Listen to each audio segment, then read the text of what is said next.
أعوذ بالله من الشيطان الرجيم বিতাড়িত শয়তানের ওয়াসওয়াসা থেকে পানাহ আছে বিসমিল্লাহির রহমানির রহিম পরম করুণাময় আল্লাহ তাআলার নামে শুরু করছি। আলিফ লাম মিম।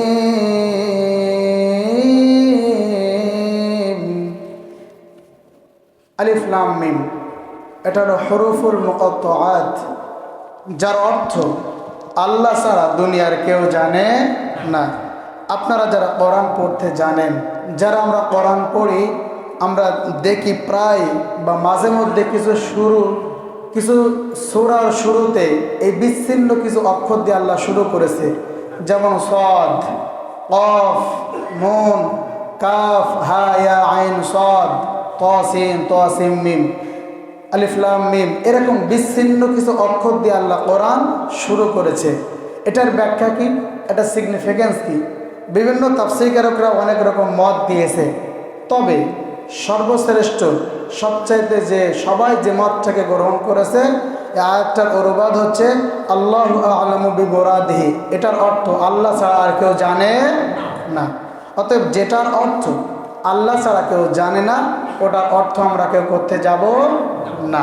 প্রিয় ভাইরা আমার, 2 নম্বর আয়াত আল্লাহ বলছেন আহাসিবান নাসু আইয়ুতরাকু আইয়াকুলু আমান্না ওয়া হুম লা ইফতানুন। আল্লাহ বলছেন আহাসিবান নাস,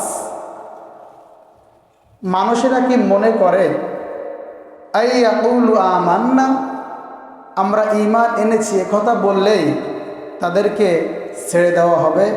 হুম লা ইফতানুন, অথচ আমি এখনো তাদের পরীক্ষা করিনি। কথা কি বোঝা যাচ্ছে?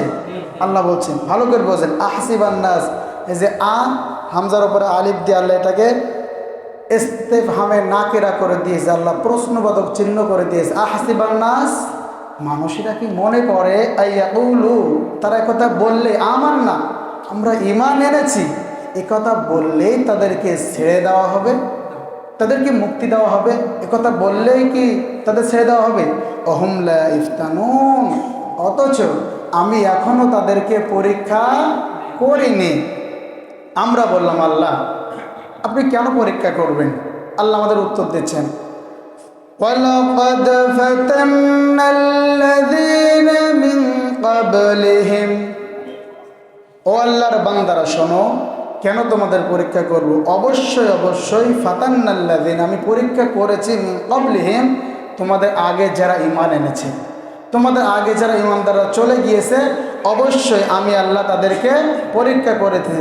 লামে তাকিদ, কফে তাকিদ, 2টা তাকিদ আল্লাহ এক জায়গায় করে বলছে, অবশ্যই অবশ্যই আমি অতীতে তোমাদের আগে যারা ঈমান এনেছে তাদেরকে পরীক্ষা করেছি। ফালা ইয়ালামান্নাল্লাহ, আমি আল্লাহ দেখতে চাই সাদাকু, ঈমানের দাবিতে কারা সত্যবাদী, ওয়ালা ইয়ালামান্নাল কাযিবিন, আর ঈমানের দাবিতে কারা মিথ্যাবাদী, এটা আমি পরীক্ষা করতে চাই। এই হলো আমার আয়াতের শাব্দিক অনুবাদ। প্রিয় ভাইরা আমার, তাহলে আল্লাহ পাক আমাদেরকে দেখতে চান আমরা ঈমানের দাবিতে কে সত্যবাদী।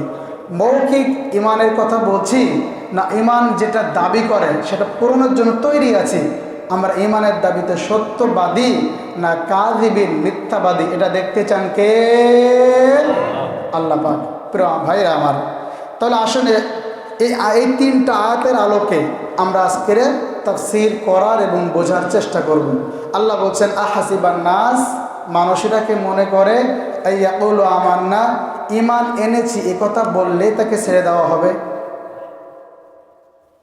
মানুষ ভালো কিছু করতে গেলে, ভালো কিছু অর্জন করতে গেলে তাকে পরীক্ষা দেওয়া লাগে, ঠিক না বেঠিক? আপনি যদি 10-এ উঠতে চান অথবা ইন্টারে উঠতে চান, আপনার মেট্রিক পরীক্ষা দেওয়া লাগবে। মেট্রিক পরীক্ষা দেওয়া ছাড়া আপনি ইন্টারমিডিয়েটে উঠতে পারবেন না। শোনা এটা খাঁটি কিনা এটা যাচাই করার জন্য কিসে ফেলতে হয়? আগুনে ফেলতে হয়। স্বর্ণ এটা খাঁটি কিনা, আসল কিনা বা নকল কিনা এটা যাচাই করার জন্য কি করতে হয়? আগুনে ফেলতে হয়। আগুনে না ফেলা পর্যন্ত আপনি বুঝবেন না এটা আসল না নকল, ঠিক না বেঠিক? তো ইমানদাররা সঠিক না বেঠিক? ইমানের দাবি তো সত্যবাদী না মিথ্যাবাদী, এটা ইমানদারদের পরীক্ষা করা ছাড়া যাচাই করা সম্ভব না।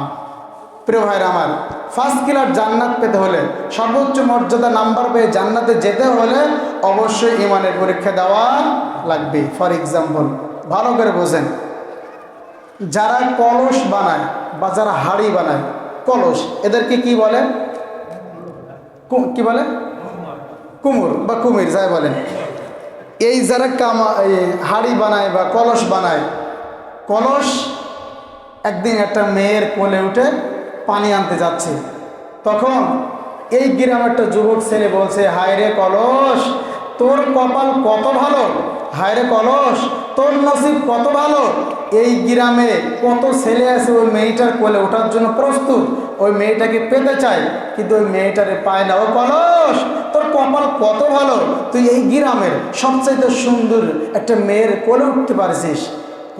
কলস তখন উত্তর দিয়েছে, ও যুবক ভাই শোনো, তুমি, আমি যে কলস এই সুন্দরী রূপবতী গুণবতী মেয়ের কোলে উঠতে পেরেছি, তুমি কি জানো যুবক, এই মেয়ের কোলে উঠতে গিয়ে আমার কতগুলো স্টেপে পরীক্ষা দেওয়া লেগেছে? যুবক বলে, না তো, আমি তো জানি না।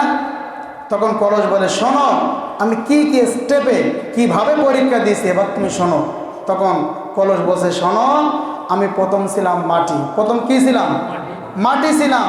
আমার মালিক আমাকে সেখানে পানি দিয়ে আমাকে জাতাকল মেরে আমাকে নরম করেছে, করে কি করে না? ফাইন করে দলা মানে পা দিয়ে চেপে চুপে একেবারে কাদা করে ফেলাইছে। এরপরে আমাকে ফ্রেমে ফেলাইছে, তারপরে আমাকে রোদে দিয়ে শুকাইছে। রোদে দিয়ে শুকানোর পরে যদি দেখে আমি বেঁকে গেছি বা মাথা বেঁকে গেছে কি কোনো দিক থেকে উঁচু হয়ে গেছে, আমার এক আচারটা আবার ভেঙে দেয়, আবার পানি দেয়, আবার নরম করে, আবার শ্বাসে ফেলে আমার কলস বানায়, রোদে দেয়, আবার শুকায়। এরপরে যখন আমাকে আমার মালিক রোদে দিয়েই ক্ষান্ত হয় নাই, আমার মালিক আমাকে আগুনের ভিতরে ফেলেছে। কথা ঠিক না ঠিক? আমার মালিক আমাকে আগুনে দিয়েছে, আমি আগুনে পুড়ে আমার গোটা শরীরটা লাল টকটক করছে। এই অবস্থাতে আমার মালিক যদি যখন দেখেছে, আমার নাক বেঁকে গিয়েছে, আমার মাথা বসে গেছে, কি আমার একদিক থেকে খুদ আছে, আমার মালিক আমাকে আগুনে ফেলানোর পরও এক আসাড্ডে ভেঙে দিয়েছে, আবারও পানি দিয়ে আবারও শ্বাসে ফেলায় তৈরি করে আবারও আগুনে ফেলাইছে। এরপরে ক্ষান্ত হয় না, আমার মালিক আমার আগুনে ফেলানোর পরে আমার গায়ে রং করেছে, লাল দিয়ে, চুন দিয়ে, সাদা দিয়ে নকশা করে আমারও যখন বাজারে তুলেছে, তোমার এই গ্রামের ওই মেয়ে ওই বাজার থেকে কলসটা কিনে এনেছে, তারপরে এই মেয়ের কোলে আমি উঠতে পেরেছি। কথা কি বোঝা যাচ্ছে? ভাইরা আমার ভালো করে বোঝেন। তাহলে কলস বলছে, যুবক তুমি আফসোস করো না, এই সুন্দরী মেয়ের কোলে উঠতে গিয়ে আমাকে কত কষ্ট করতে হয়েছে। আমাকে একবার নয়, প্রয়োজনে শতবার ভেঙেছে, আমাকে রোদে দিয়ে পুড়িয়েছে, এরপরেও আমার মালিক ক্ষান্ত হয় নাই। আমাকে তারপরে আগুনে দিয়েছে, আগুনে দিয়েও আমার মালিক ক্ষান্ত হয় নাই, আমাকে আবারও ভেঙেছে, তারপরে গিয়ে নারীর কোল আমি পেয়েছি। আল্লাহর বান্দার আয়নার মতন স্পষ্ট শুনে নেন, আপনি আল্লাহর জান্নাত ফার্স্ট ক্লাস জান্নাতে যেতে চাইবেন, এমনি এমনি পারবেন না। আল্লাহ আপনাকে প্রয়োজনে মারবেন, ভাঙবেন, গড়বেন, তাগুতের দ্বারা আপনাকে ফাঁসির মঞ্চে ঝোলাবে, তারপরে আপনি জান্নাতে যেতে পারবেন। এর আগ পর্যন্ত পারবেন না। আপনাকে মারবে, আপনার নামে হামলা হবে, মামলা হবে, রিমান্ড হবে, জরিমানা হবে, ফাঁসির মঞ্চে যেতে হবে, তারপরে আপনি এক নম্বর ইমানদার, তারপরে আপনি কলসটা পাবেন। এর আগ পর্যন্ত পাবেন না। তাহলে আমাদের ইমানের পরীক্ষা দেওয়া লাগবে কি লাগবে না? আহসিবান নাস, মানুষেরা মনে করে আমার না, তারা ইমান এনেছে, এ কথা বললে তাকে ছেড়ে দেব না, তাদেরকে পরীক্ষা করা হবে। এই আয়াতে কারিমা যখন নাজিল হয়, খাব্বাব বিন আরাত রাদিয়াল্লাহু তাআলা আনহু বলেন, বুখারী শরীফের হাদিস, খাব্বাব বিন আরাত বলেন, আল্লাহর নবী মুহাম্মাদুর রাসূলুল্লাহ সাল্লাল্লাহু আলাইহি ওয়াসাল্লাম কাবার গায়ে হেলান দিয়ে বসাছিলেন। এমন সময় আমি হুজুরের কাছে গিয়ে বললাম, ইয়া রাসূলুল্লাহ, ইয়া হাবিবাল্লাহ, আপনি কি আমাদের জন্য একটু দোয়া করবেন না? আল্লাহর কাছে একটু দোয়া করবেন না? আল্লাহ নবী বললেন, সাহাবীরা, ও আমার সাহাবী খাব্বাব, কি হয়েছে? কেন দোয়া করতে হবে? কি হবে? কি হয়েছে? খাব্বাব বলে, ইয়া রাসূলুল্লাহ, ওই যে আপনার সাহাবী আবু বকরের ব্যবসা বাণিজ্য নষ্ট করে ফেলছে, ওইদিকে আপনার সাহাবী বিলালের উপরে উমাইয়া পাথর নিক্ষিপ্ত করে বিলালকে শেষ করে দিচ্ছে, খাব্বাবকে জ্বলন্ত অগ্নি করে তারা চড়াইয়া দিচ্ছে, আম্মারকে দুইটা উট, ওরা সিদ্ধান্ত নিয়েছে আম্মারকে দুইটা উটের সাথে বেঁধে দিবে, দুইটা উট দুই দিকে চলে যাবে। ইয়া রাসূলুল্লাহ, দুইটা উট দুই দিকে চলে যাবে, খাব্বাব দুই টুকরা হয়ে যাবে।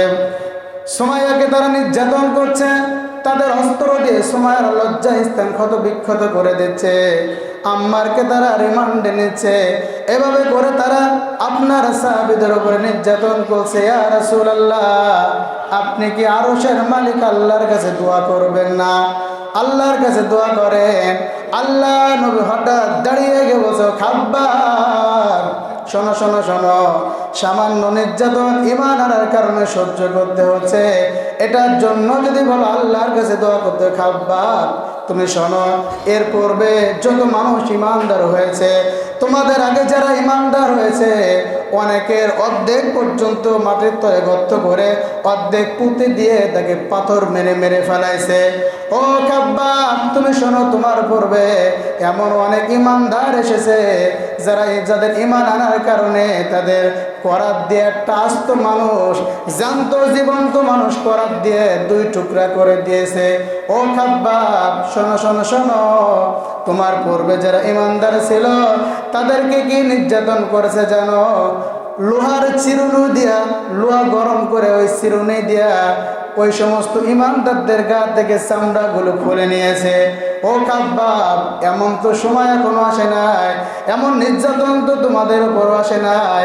খাব্বাব, যেহেতু তুমি বলছো আল্লাহর কাছে দোয়া করতে, ও খাব্বাব শোনো, যেই জমিনে ইসলামী আন্দোলনের রক্ত ঝরে, যেই জমিনে ইমানদারদের রক্ত ঝরে, যেই জমিনে সাহাবীদের রক্ত পড়ে, ও খাব্বাব তুমি শোনো, অদূর ভবিষ্যতে এই মক্কার জমিনে ইসলাম কায়েম হয়ে যাবে। ও খাব্বাব তুমি শোনো শোনো, এমন একটা দিন সামনে আসছে, সানা থেকে শুরু করে হযরত মাউদ পর্যন্ত দীর্ঘ পথ মানুষ সফর করবে, ভ্রমণ করবে, এক আল্লাহ ছাড়া আর কারোর ভয় হৃদয়ে থাকবে না। সুবহানাল্লাহ বলেন। ও খাব্বাব তুমি ধৈর্য ধারণ করো, অপেক্ষা করো, এমন একটা সময় আসবে যেই জমিনে ইসলামী আন্দোলনের মানুষদের রক্ত ঝরে, যেই জমিনে সাহাবীদের রক্ত ঝরে, অবশ্যই সেই জমিন ইসলামের জন্য উর্বর হয়ে যায়। ও খাব্বাব তুমি সরো, আগামী দিন এমন একটা আসছে এই মক্কা সুদিনে পরিণত হবে। সুবহানাল্লাহ বলেন। এই আয়াতের আলোকে আমি বলতে চাই, গোটা পৃথিবী সহ বাংলাদেশ সহ গোটা পৃথিবীতে ইসলামী আন্দোলন যারা করে তাদের গা থেকে রক্তকরণ হচ্ছে, হাজারো ইমানদার শহীদ হচ্ছে, হাজারো নেতারা জীবন দিচ্ছে ইসলামের জন্য। আমি বলতে চাই, আমি আমার ইমান থেকে বলতে পারি, যেই জমিনে আলেমদের রক্ত ঝরে, যেই জমিনে ইমানদারদের রক্ত ঝরে, যেই জমিনে সাইদের মতন আলেম ফাঁসির মঞ্চে যেতে পারে, যেই জমিনের মানুষ জালেমরা সাইদের মতন আলেম হত্যা করতে পারে, সময়ের দাবি এই জমিনে ইসলাম কায়েম হবে ইনশাআল্লাহ। ইনশাআল্লাহ বলে ইনশাআল্লাহ। আরে সাইদি হুজুরে কত অফার দিয়েছে, কত অফার দিয়েছে। আপনি শুধু একেবারে দিনটা ছেড়ে দেন, আপনার জন্য মন্ত্রিত্ব পদ অপেক্ষা করছে। তারপরেও সাইদ হুজুর গ্রহণ করে নাই। শেখ হাসিনা তার যতদূর কামড়ানো দরকার, হাত যতদূর বাগানো দরকার ততটুকু বাগিয়েছে, সাইদিকে এক পরিমাণ ইমান থেকে সরাতে পারে না। এটাই তো ইমানের পরীক্ষা। আইয়াকুল আমান্না, মুখে বলবে ইমানদার, এমনি ছেড়ে দেবো না, বাতিলেরা তোমাকে দেখবে, যতদূর তোমাকে নির্যাতন করতে পারে করবে, এমনকি ফাঁসের মঞ্চে পর্যন্ত তুলবে। আমরা দেখেছি এই জমিনে শাহাদাতের নজরানা কারা পেশ করেছে, ফাঁসির মঞ্চে গিয়েছে, ফাঁসির মঞ্চ রেডি হয়ে আছে, পরিবারকে বলছে বলো তো ছেলে, ও বাবা বলো, এই যে আমি ফাঁসির মঞ্চে যাব, আমি লুঙ্গি পরে যাব না আমি পায়জামা পরে যাব? আপনি চিন্তা করতে পারছেন ইমানের লেভেলটা কতদূর গেলে পরে এই কথাটা বলতে পারে, বাবা কিছুক্ষণ পরে ফাঁসির মঞ্চে যাব, আমি কি ফাঁসির মঞ্চে লুঙ্গি পরে যাব না পায়জামা পরে যাব? আহা, নিজামী সাহেব বলছে না, আমি তো পায়জামা পরে যেতে চাই, আমি আল্লাহর জান্নাতে যেতে চাই। তিনি ফাঁসির মঞ্চে চলছে, পেছন দিক থেকে সালাম দিয়েছে, বলছে ওনার সালামের উত্তরটা দিয়ে দেন, আমি পেছন দিক তাকানোর সময় নাই, আমি আল্লাহর জান্নাত টের পাচ্ছি। সুবহানাল্লাহ বলেন। ইমানের জন্য কি কুরবানি তারা দিয়েছে, আহা কি কুরবানি! তো যারা ইসলামের জন্য জীবন দেয়, ইসলামের জন্য শহীদ হয়, যে আন্দোলন করতে গিয়ে ইসলামের আন্দোলনের কর্মীদের রক্ত ঝরে, হাজারো আলেম শহীদ হয়, টুডে অ্যান্ড টুমরো সময়ের অপেক্ষা মাত্র, এই জমিনে ইসলাম কায়েম হবেই হবে ইনশাআল্লাহ। প্রিয় ভাইরা আমার, আমরা বলবো ইয়াকুলু আমান্না, বললে কি আমাদের ছেড়ে দেবে? না না। কিভাবে পরীক্ষা নেবে? আল্লাহ বলছেন, আমরা বললাম আল্লাহ, আমাদেরকে কিভাবে পরীক্ষা নেবেন?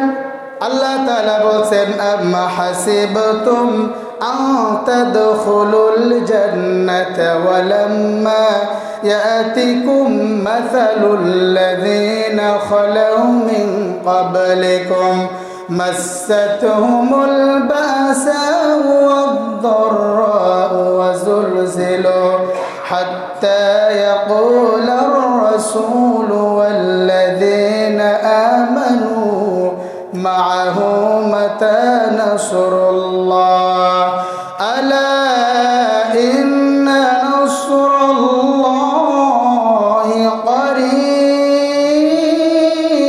قريب। আল্লাহু আকবার বলেন। সূরা বাকারার 214 নম্বর আয়াত। আল্লাহ বলছেন, আম হাসিবতুম আন তাদখুলুল জান্নাহ, এমনি মনে করবা জান্নাতে চলে যাবা, ওয়ালাম্মা ইয়াতিকুম মাসালুল লাযীনা খালাউ মিন ক্বাবলিকুম, অথচ তোমাদের পরীক্ষা করা হবে না, তোমাদের দুঃখ দিয়ে কষ্ট দিয়ে বিপদ আপদ দিয়ে পরীক্ষা করা হবে না। এটা কেমনে ভাবো? তোমাদের পূর্বে যারা ঈমান এনেছে তাদেরকে দুঃখ কষ্ট এভাবে গ্রাস করেছে, তারা সহ্য না করতে পেরে বলেছে মা'হু মাতা নাসরুল্লাহ, আল্লাহর সাহায্য কখন আসবে? এই দুঃখ এই কষ্ট নির্যাতনা সইতে পারি না, আল্লাহর সাহায্য কখন আসবে? আল্লাহ তাআলা বলেছেন, আলা ইন্না নাসরুল্লাহি করিব, ও আল্লাহর বান্দারা শুনে নাও, আল্লাহর সাহায্য অতি নিকটবর্তী। সুবহানাল্লাহ। সন্তান যখন মায়ের পেটে আসে, ভালো করে বোঝেন, সন্তান যখন মায়ের পেটে আসে, যখন 9 মাস ক্রস করে 10 মাস সুই সুই করে ভাব, মায়ের পেটের ব্যথা যত বাড়তি থাকে, নতুন মেহমানের আসার সময় ঘনিয়ে আসে। কথা ঠিক না বেঠিক?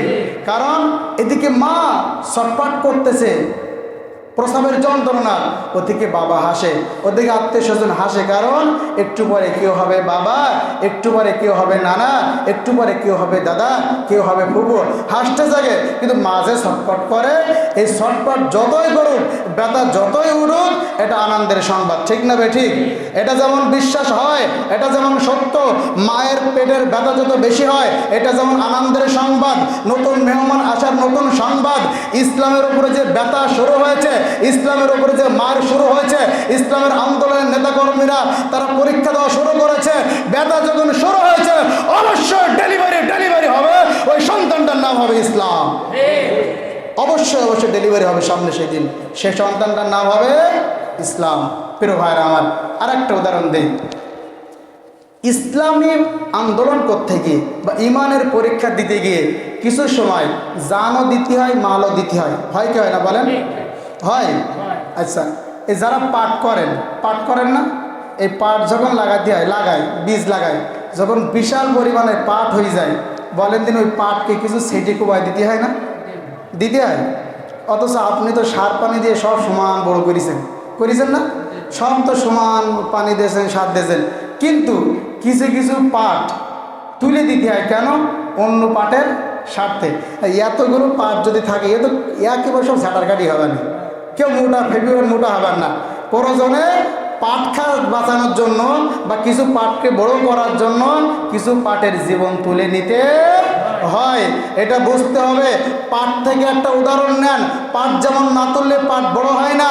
ইসলামী আন্দোলন যখন হয়, ইসলামী আন্দোলন যারা করে, ইসলামী আন্দোলনের নেতাকর্মীরা শহীদ না হলে ওই জমিনে ইসলাম উঠতে পারে না, ইসলাম ওঠা হতে পারে না। এটা আল্লাহ যুগে যুগে দেখিয়েছে। 14 মাস বিশাল খরা চলছে, চাষা গাছ লাগিয়েছে, রোদে এত তাপ, গাছ আর বাঁচে না, গাছ আর বাঁচে না। চাষা তখন একটা কুদাল নিয়ে নিড়িন নিয়ে ওই গাছের চারি সাইডে কুপাই পানি দিচ্ছে, আর চারি সাইডে বাদ দিয়ে রেখেছে যাতে পানি বেরোই না যায়।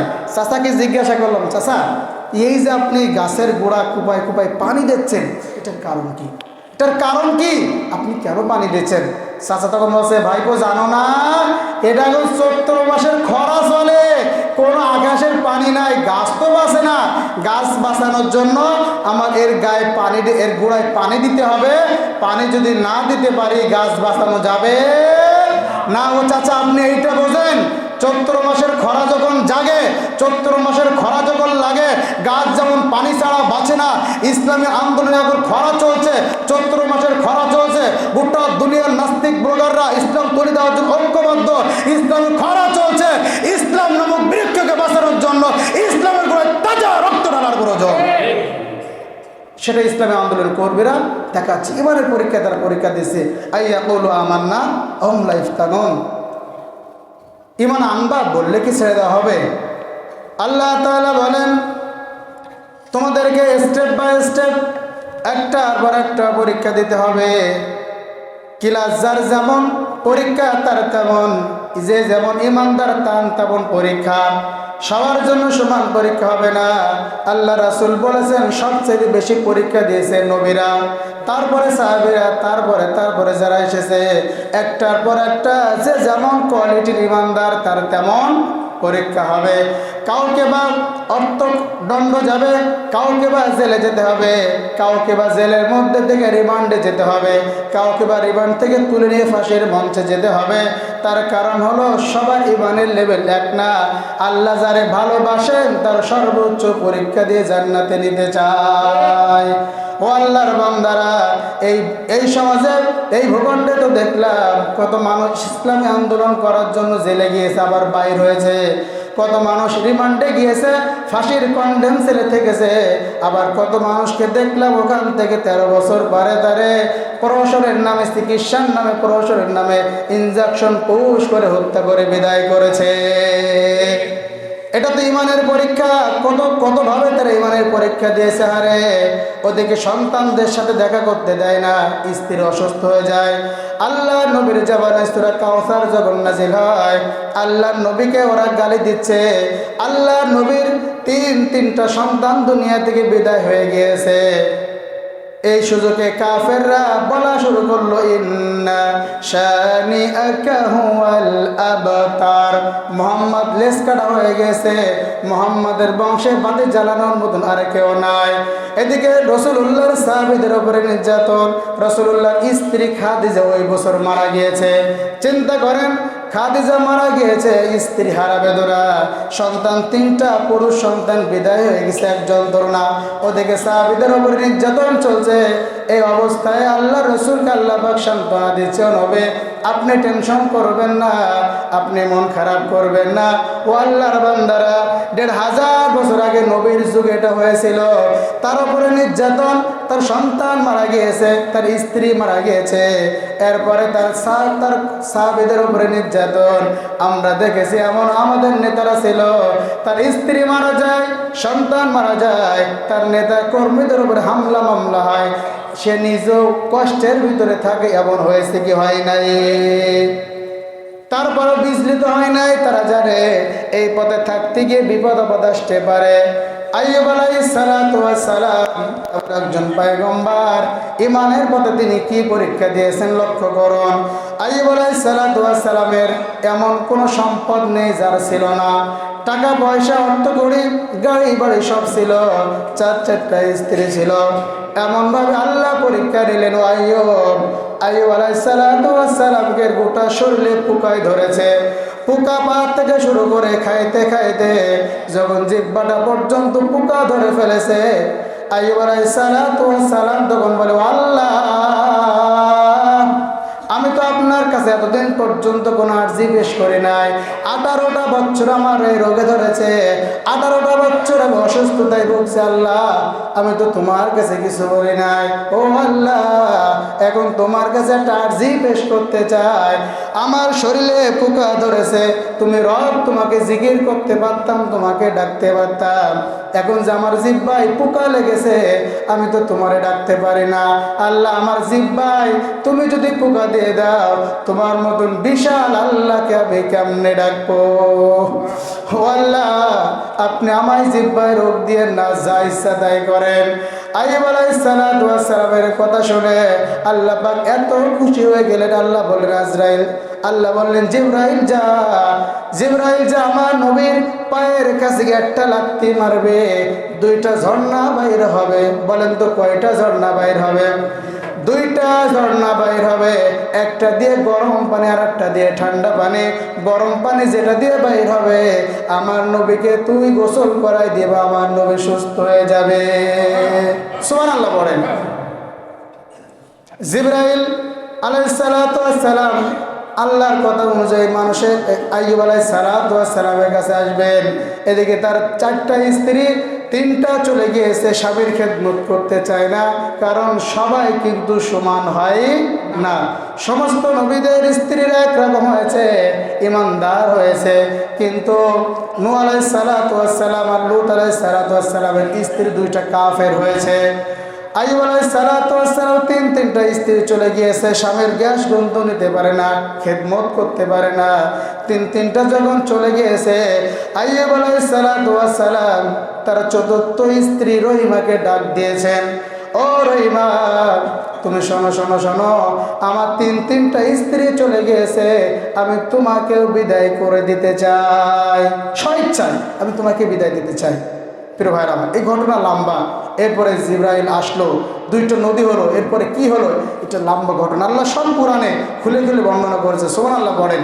তাহলে আমরা বলছিলাম, ইমানের দাবি করলেই চলবে না, আমাদেরকে যুগে যুগে টাকা দিয়ে, অর্থ দিয়ে, শরীরের মাইক দিয়ে, রিমান্ড দিয়ে, জরিমানা দিয়ে, মানে অতর্থ ভাষায় গালিগালাজ দিয়ে, ব্যঙ্গম স্বরূপ কথাবার্তা দিয়েও আমাদেরকে কথা শুনতে হবে। আমাদের নাম মাওলানা, মাওলানা বলে না, বলে মাওলানা। কি বলে? কি বলে? মাওলানা। মাওলানা আর নেই, বলছে মাওলানা যাচ্ছে, তা বলছে ও দেখ মাওলানা যাচ্ছে। কনগের শব্দ করে নিয়ে কি ক্রিটিসাইজ, কিভাবে বিদ্রুপ করতে পারে, অথচ ওরা জানে এই লোকটা এই এলাকার ভিতরে সবচাইতে ভালো মানুষ। এর জন্য আমাদেরকে এটা সবর করতে হবে, পরীক্ষা